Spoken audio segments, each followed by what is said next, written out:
When you have a sock that develops a small hole, like the one here in this heel, they're relatively easy to fix. What you're going to do is you'll actually make a woven patch right in the fabric, and I'll show you how to do that next. Now, if you have a sock that develops a larger hole, it can be more difficult to fix, so it's important to try to catch those holes when they are very small.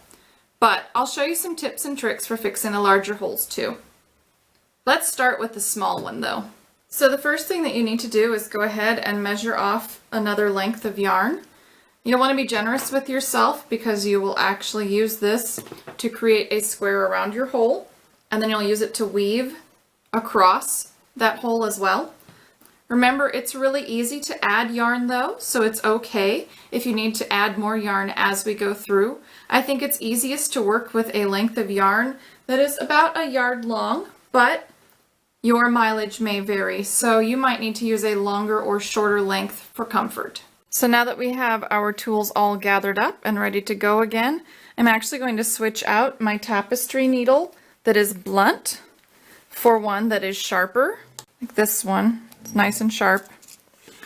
And I'm going to use this one to build my weaving platform around my hole.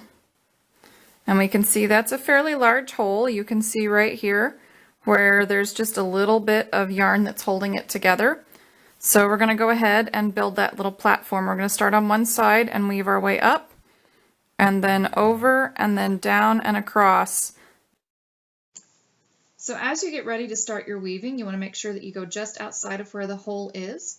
And you'll just take your needle tip, make sure it's the sharp one, and you'll weave it in and out so that you have a nice platform on one side to start your weaving. Make sure you leave a little bit of a tail and then go ahead and go across the top. And you're just going to pick up one arm of each one of those stitches across the top of your work so that again you can create that platform, because we're actually going to be weaving with this yarn that is now around our hole.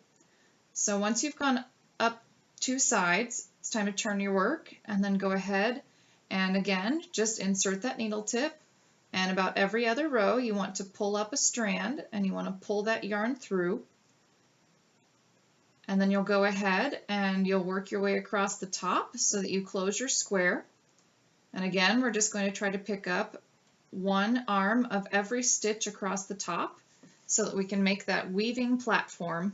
I know I say that a lot, but the weaving platform is where all of your future threads will run through, and you want to make sure that the weaving platform is firm.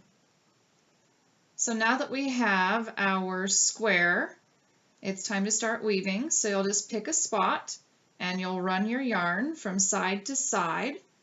And every once in a while you may have a little bit of an issue because you've drawn your thread up and it's caught on itself, but it's really easy to unpick that.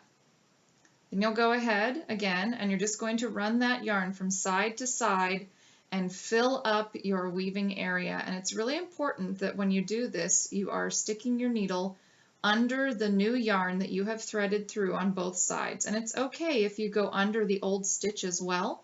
That's just going to help lock that in and make it a better patch.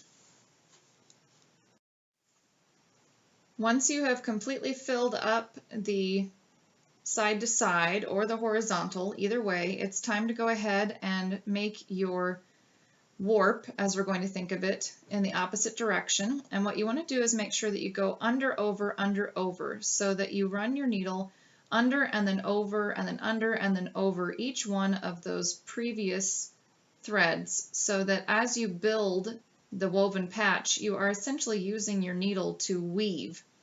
And you'll want to make sure that as you run the second strand, you do the opposite. So you can see that where I've gone over under on the first one, I've gone under over on the second. And you'll just continue to fill that in until you have your warp and your weft, as it appears, running throughout your patch.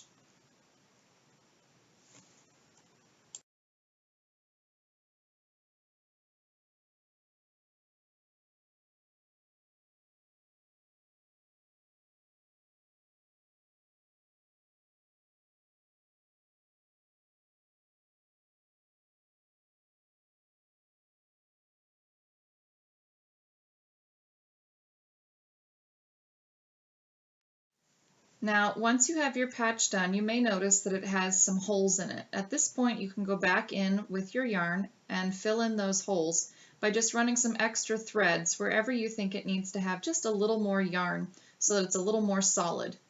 Here I've gone ahead and finished my woven patch, and you can see that it's nice and solid now, and it's time to put in my ends. And all I'm going to do is go ahead and take that end and just run it back through the top of my patch, and then I'm going to go ahead and just clip that end off. Remember, you've already woven this very nicely, so you won't have to worry about those ends escaping too much, and if they do, they should hopefully just stick to each other and help that patch become just that little bit sturdier. And there's your woven patch. And there we go. We have now successfully darned that hole in the heel of this sock. Hopefully your practice worked well too. So now this sock has actually had a duplicate stitch patch at the toe, and it has a woven patch at the heel. And these poor socks, if they survive, will probably be patched a few more times, because once you've made your own hand knit socks, you just really want to make sure that you can wear them for a long time. So hopefully by learning how to duplicate stitch and make a woven patch, you can extend the life of your own knitted wearables as well.